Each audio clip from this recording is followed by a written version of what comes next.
নমস্কার বন্ধুরা, ইকুইটি ক্যাটাগরির মিউচুয়াল ফান্ড নিয়ে অনেকগুলো ভিডিও বানিয়েছি, কিন্তু ডেট ক্যাটাগরির মিউচুয়াল ফান্ড নিয়ে ভিডিও বানানো হয়নি। তো তাই ভাবলাম যে আজ ডেট ক্যাটাগরির মিউচুয়াল ফান্ড নিয়ে আলোচনা করব। এইবার এই ডেট ক্যাটাগরির মিউচুয়াল ফান্ডেরও অনেক ধরন আছে। তাদের মধ্যে একটা পপুলার ক্যাটাগরি হলো কর্পোরেট বন্ড ফান্ড।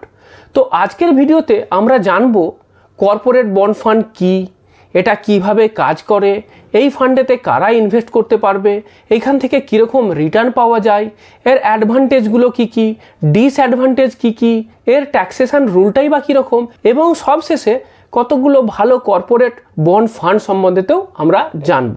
এইবার আসুন সবার প্রথমে আমরা জেনে নিই যে কর্পোরেট বন্ড ফান্ড ব্যাপারটা কী। দেখুন, কর্পোরেট বন্ড ফান্ড হলো একটা ডেট ক্যাটাগরির ফান্ড। এই ক্যাটাগরির ফান্ডেতে কি হয় যে আপনার মিনিমাম 80% কর্পোরেট বন্ডেতে ইনভেস্ট করতে হবে।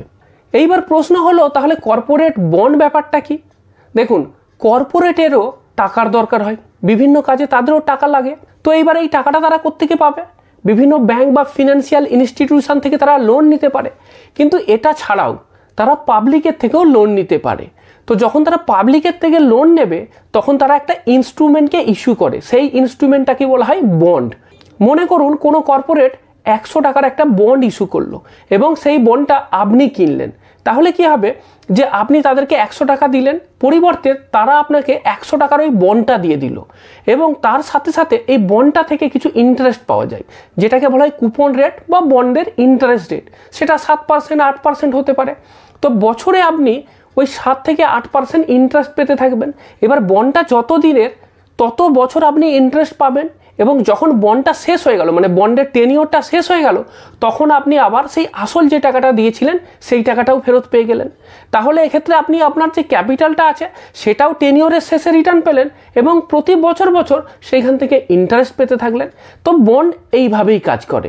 এবার আপনি যখন এই কর্পোরেট বন্ড ফান্ডেতে ইনভেস্ট করছি, তখন আমাদের যে জমা টাকা, এই টাকাটা বিভিন্ন কর্পোরেটের বন্ড কেনার জন্য কাজে লাগবে।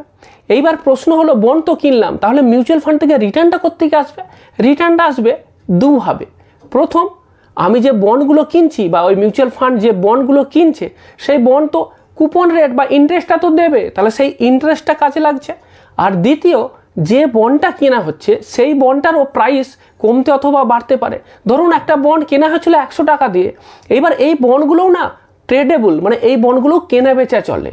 এবার কখনো যদি ধরুন যে দাম দিয়ে বন্ডটা কেনা হয়েছিল তার থেকে যদি বেশি দাম হয়ে যায়, তাহলে ফান্ড ম্যানেজার সেই বন্ডটা বিক্রি করে দিতে পারে, শেয়ারের মতো আর কি।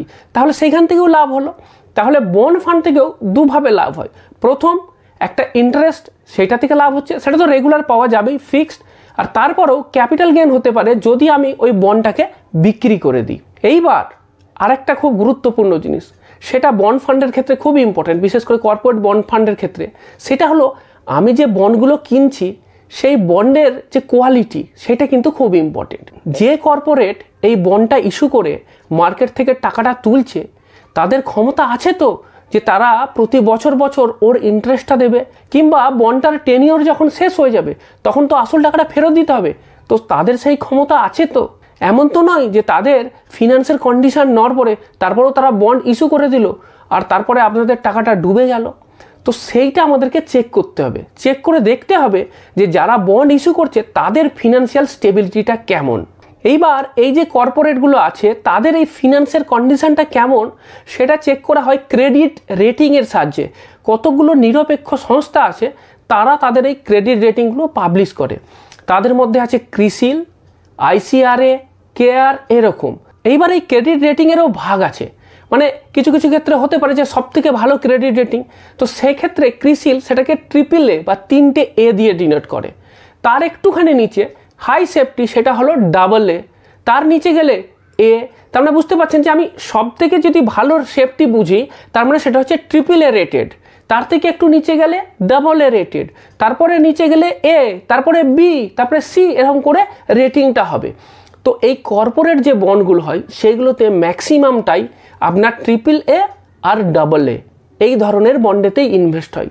স্বাভাবিক, কারণ এদেরই ক্রেডিট হিস্ট্রিটা ভালো, এদের ক্ষমতা আছে আপনার যে টাকাটা তারা ধার নিচ্ছে বন্ডের থ্রু দিয়ে, সেই টাকাটা শোধ দেবার বা প্রতি বছর বছর ওই যে ইন্টারেস্ট সেটা দেবার, এইবার প্রশ্ন হলো যে এই কর্পোরেট বন্ড ফান্ডেতে কারা ইনভেস্ট করবে। দেখুন, কর্পোরেট বন্ড ফান্ডে তারা ইনভেস্ট করবে যাদের রেগুলার ইনকাম দরকার। যেহেতু এটা ডেট প্রোডাক্ট, সেই কারণের জন্য এখান থেকে কিন্তু রেগুলার ইনকাম হয়, কারণ যে ইন্টারেস্টটা দিচ্ছে সেটা তো পাওয়া যাবে। সেই কারণের জন্য এদের এনএভিটা কন্টিনিউয়াসলি বাড়তে থাকে এবং ফ্ল্যাকচুয়েশনটা খুব কম। 2 নম্বর, আপনার পোর্টফোলিওটাকে ডাইভার্সিফাই করার জন্য। এটা তো সবার জন্য জরুরি। আপনি ইকুইটিতে ইনভেস্ট করেন, তারপরে আপনি গোল্ডে করছেন, ডেট প্রোডাক্টেরও বিভিন্ন অপশান আছে, যেমন ধরুন ব্যাংকের ফিক্সড ডিপোজিট আছে, পোস্ট অফিসের বিভিন্ন স্কিম আছে, ঠিক তেমনিভাবে বন্ডেতেও অনেকে ইনভেস্ট করতে পারেন। এবার প্রশ্ন হলো যে তাহলে এফডি ছেড়ে বন্ডে কেন? কারণ এফডির থেকে এই বন্ডগুলোতে কিন্তু জেনারেলি বেশি ইন্টারেস্ট পাওয়া যায়। হ্যাঁ, রিস্কটা একটু বেশি আছে, কারণ ভোলাটিলিটিটা এখানেতে বেশি আছে, কিন্তু তবুও যারা একটু বেশি রিটার্ন পেতে চান তারা একটু রিস্ক নিয়ে এই জায়গাতে ইনভেস্ট করতে পারেন।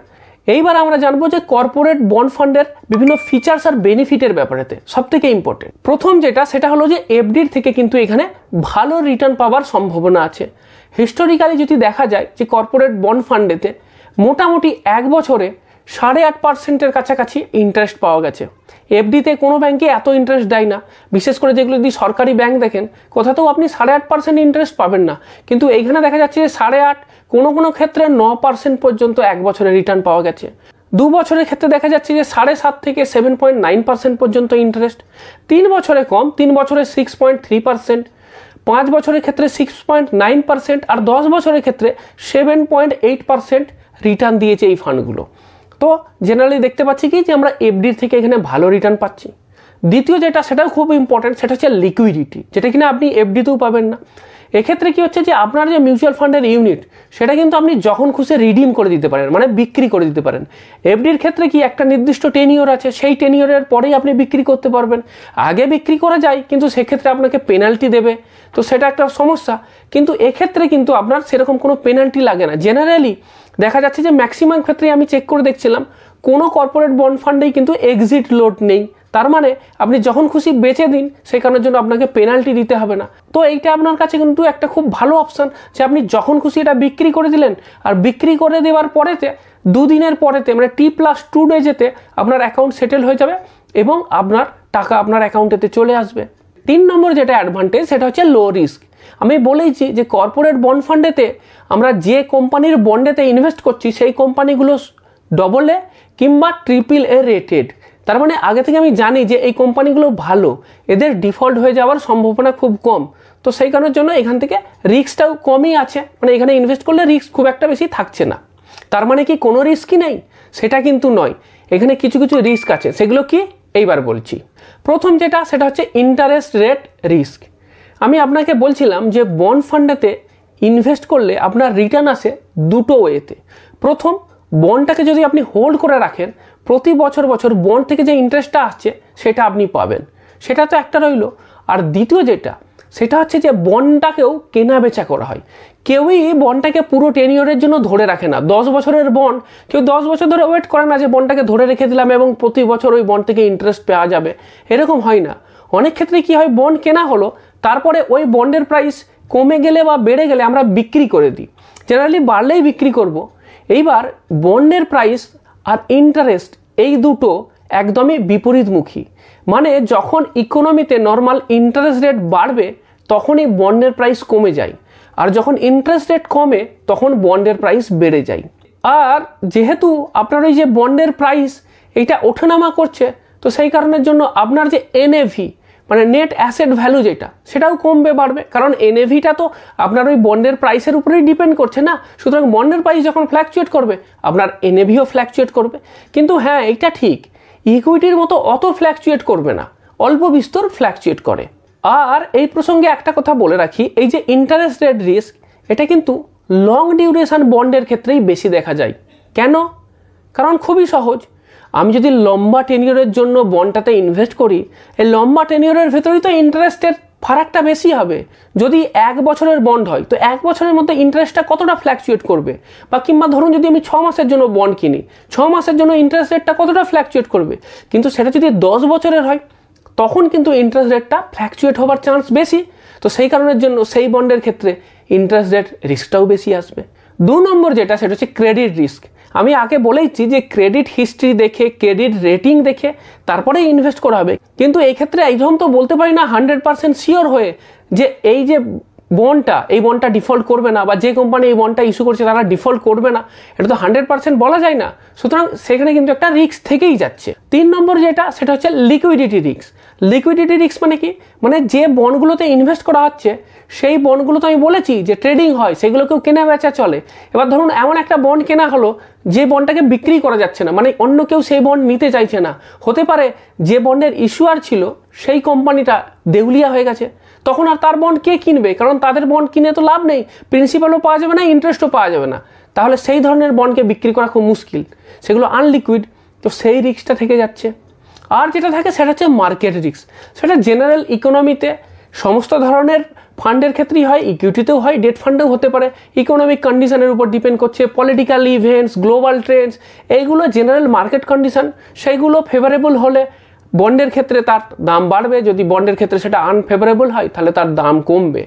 এইবার আসি কর্পোরেট ডেট ফান্ডের ট্যাক্সেশনে। মানে ধরুন আপনি কর্পোরেট ডেট ফান্ডেতে ইনভেস্ট করলেন, তারপরে কিছু ইউনিট রিডিম করলেন, তারপরে সেখান থেকে আপনার প্রফিট বা লাভ হলো, তো সেই লাভটাতে কি ট্যাক্স দিতে হবে? তার ক্যালকুলেশনটা কীরকম? দেখুন, আগের নিয়মটা এরকম ছিল যে আপনি মিউচুয়াল ফান্ড কেনার 3 বছরের মধ্যে যদি বিক্রি করে দেন, সেক্ষেত্রে আমি বলবো সেটা হচ্ছে এসটিসিজি বা শর্ট টার্ম ক্যাপিটাল গেন।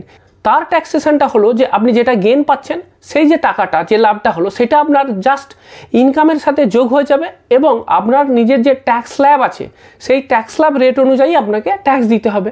কিন্তু যদি 3 বছরের বেশি সময় হোল্ড করেন তাহলে সেক্ষেত্রে আপনার 20% ট্যাক্স দিতে হবে, কিন্তু সেক্ষেত্রে আপনার ইন্ডেক্সেশন বেনিফিট বা ছাড় পাওয়া যাবে। এবার এই ইন্ডেক্সেশন বেনিফিটটা নিলেই কিন্তু আপনার ট্যাক্সটা, নেট যে ট্যাক্সটা, সেটা কমই এসে যাবে।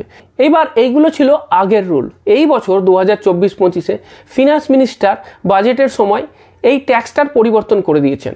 বর্তমানেতে এই যে হোল্ডিং পিরিয়ড, এটা কিন্তু আর কোনো ভূমিকা থাকছে না।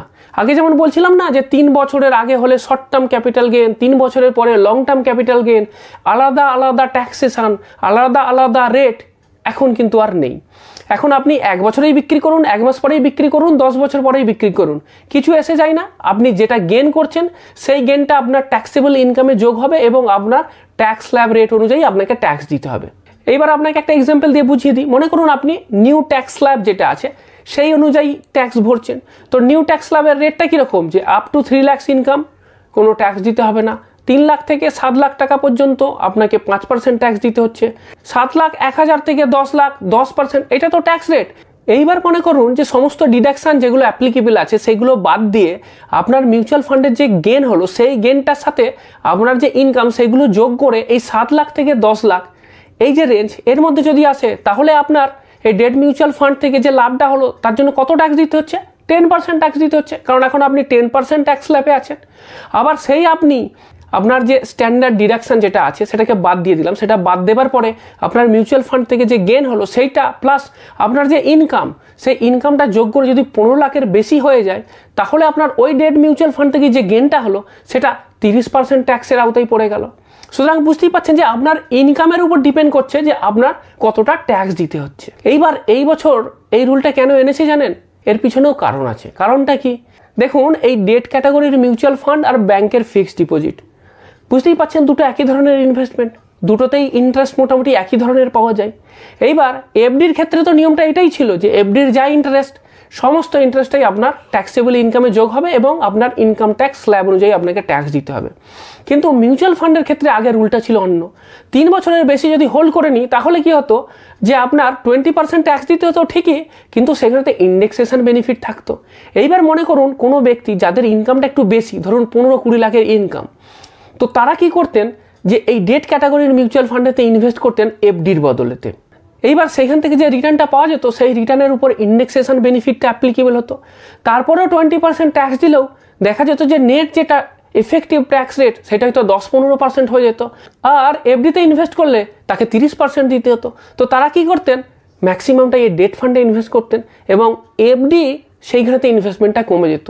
তাহলে একটা আনফেয়ার ট্রিটমেন্ট হয়ে যেত না এফডি আর এই ডেট মিউচুয়াল ফান্ডের ব্যাপারেতে। তো সেই কারণের জন্যই ফিনান্স মিনিস্ট্রি এটা চাইছিল যে কোনো যেন আনফেয়ার ট্রিটমেন্ট না হয়। সেই কারণের জন্য তারা কি করলো যে এফডি আর ডেট মিউচুয়াল ফান্ডের ট্যাক্সেশনটা একই ধরনের করে দিল। এবার শেষ অধ্যায় সেটা হচ্ছে যে কতগুলো কর্পোরেট বন্ড ফান্ডের নাম বলুন যেগুলো ভালো পারফর্ম করেছে। আপনাকে আমি ক্রিসিল র্যাঙ্কিং অনুযায়ী শো করছি। ক্রিসিলের র্যাঙ্কিং আছে 1, 2, 3, 4, 5। তো আমি টপ 3টে যে ক্যাটাগরি, মানে ক্রিসিল র্যাঙ্কিং 5, 4 আর 3 এগুলোই তো টপ র্যাঙ্কিং, তো এইগুলোকে নিলাম। 5 মানে সব থেকে ভালো র্যাঙ্কিং, আর 1 মানে খারাপ র্যাঙ্কিং। তো 5, 4 আর 3 এই র্যাঙ্কিংয়ের যে ফান্ডগুলো আছে সেগুলোর পুরো লিস্ট আপনাকে শো করছি, আপনি দেখে নিন। তার মধ্যে থেকেও যেগুলো কনসিস্টেন্সি আমার মনে হয়েছে সেগুলোকে আবার লাল কালি দিয়ে ডিনোটও করে দিয়েছি, আপনি দেখে নিন। এগুলো সবই ভালো, কোনো রেকমেন্ডেশনের জায়গা নেই, আপনি নিজে দেখে নিজের মতো করে সিদ্ধান্ত নিতে পারেন।